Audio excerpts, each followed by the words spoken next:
문재인 대통령은 오늘 낮 12시부터 1시 50분까지 예정된 70분을 한참 동안 넘기며 본관 백악실에서 반기문 전 유엔 사무총장과 오찬을 갖고 당면한 외교 현안 등에 대해 심도 깊은 대화를 나눴습니다. 문재인 대통령은 본관 2층 엘리베이터 앞에서 반기문 전 총장을 반갑게 맞이하며 환영 인사를 했고 직접 오찬장인 백악실로 안내하였습니다. 이에 대해 반기문 전 유엔 사무총장은 새 정부의 출발을 잘 하셔서 국민 지지를 크게 받고 계시고 미국의 조야에서도 높은 평가와 기대를 함께 하고 있다.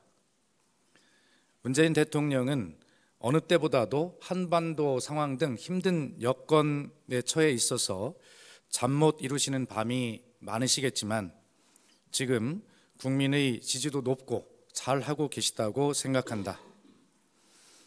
미국에서 만난 정부 인사들도 주로 전 오바마 정부 인사들이긴 하지만 한국에 대한 걱정들을 많이 하면서도 취임 초부터 국민 지지를 높게 받고 있는 새 정부에 대해 기대가 많다라고 화답했습니다.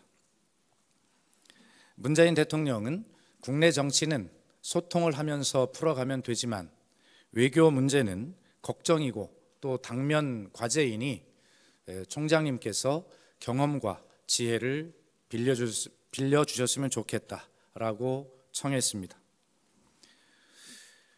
반 총장은 외교도 국민의 총의를 참작하셔서 풀어가면 된다. 외교는 상대방이 있어 어려움이 많이 따르게 되어 있는데 밸런스를 잘 맞추는 것이 중요하다.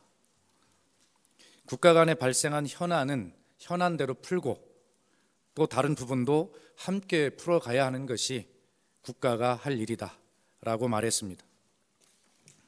이어 반 총장은 한미 정상회담과 관련하여 정중하면서도 당당하게 임하는 것이 좋다. 한미 동맹이 초석이라는 인식을 가져야 한다. 북핵에 대한 한미 간의 공통 분모를 잘 활용하는 것이 좋겠다.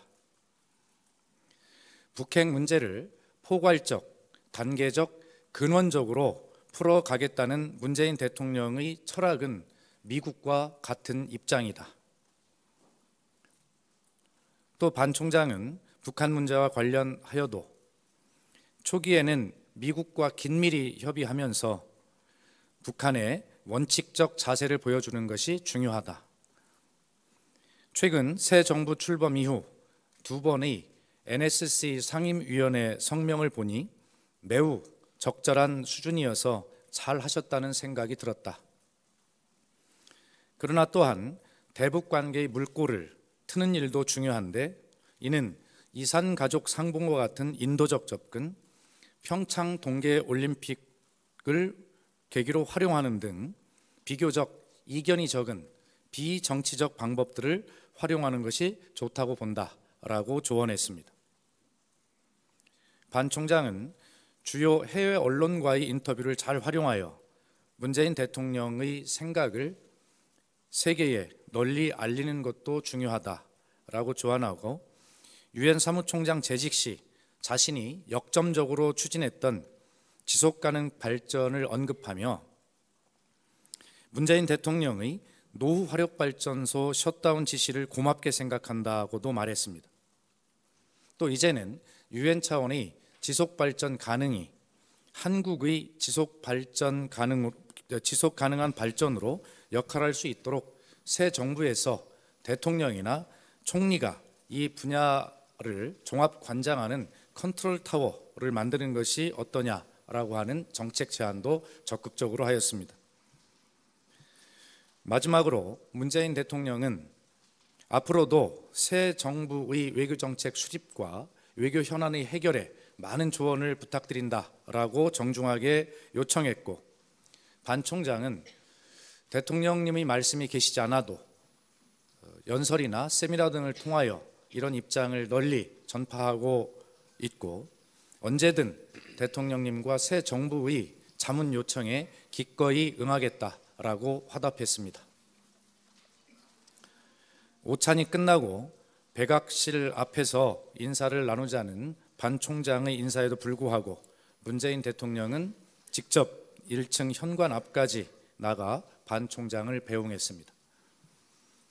한편 반기문 전 총장은 청와대 도착 즉시 기록한 방명록에 모든 국민들에게 희망을 불어넣어 주시면서 활기찬 새 시대를 열어가시는 문재인 대통령님께 무한한 경의와 축하를 드립니다.